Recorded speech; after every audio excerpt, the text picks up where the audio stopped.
Hello বন্ধুরা, আসসালামু আলাইকুম। আমি আবারও চলে এসেছি আর একটা রেসিপি নিয়ে, এই টক দইয়ের লাচ্ছি।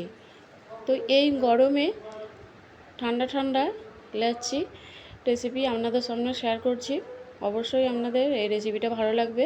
তো চলুন, আমি এখানে নিয়েছি বরফ, আর নিয়েছি 1 কাপের মতো টক দই, আর নিয়েছি হাফ কাপ চিনি, আর নিয়েছি হাফ কাপ পাউডার দুধ। তো তারপর এখানে একটা ব্লেন্ডার নিয়েছি। এরপর আমি এগুলো এর মধ্যে দিয়ে দেব। প্রথমে আমি দিয়ে দিলাম টক দই,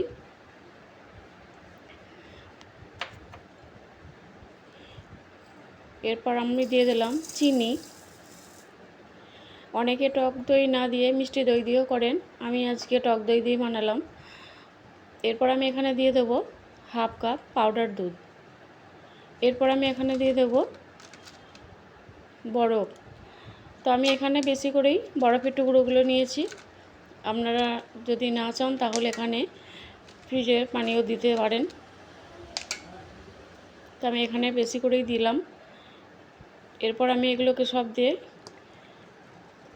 ব্লেন্ড করে নিয়েছি। আর বরফটা চিনিটা গলে গেলে বেশি এটাকে ব্লেন্ড করার দরকার নেই। তো এটা আমার হয়ে গেছে। আমি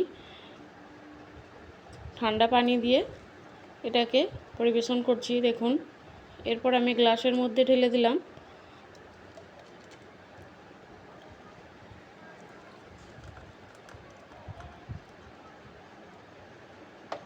তো গ্লাসে দিয়ে এরপর আমি এখানে দিয়ে দেব কাজু বাদামের গুঁড়ো, আর দিয়ে দেব বিট লবণ। আমরা যে রেস্টুরেন্টে লাচ্ছি খেয়ে থাকি, এটা তার থেকেও অনেক টেস্টি হয় এই লাচ্ছিটা। আপনারা একবার হলেও বাড়িতে এভাবে বানিয়ে খেয়ে দেখবেন। এই গরমে খেতে খুবই ভালো লাগবে।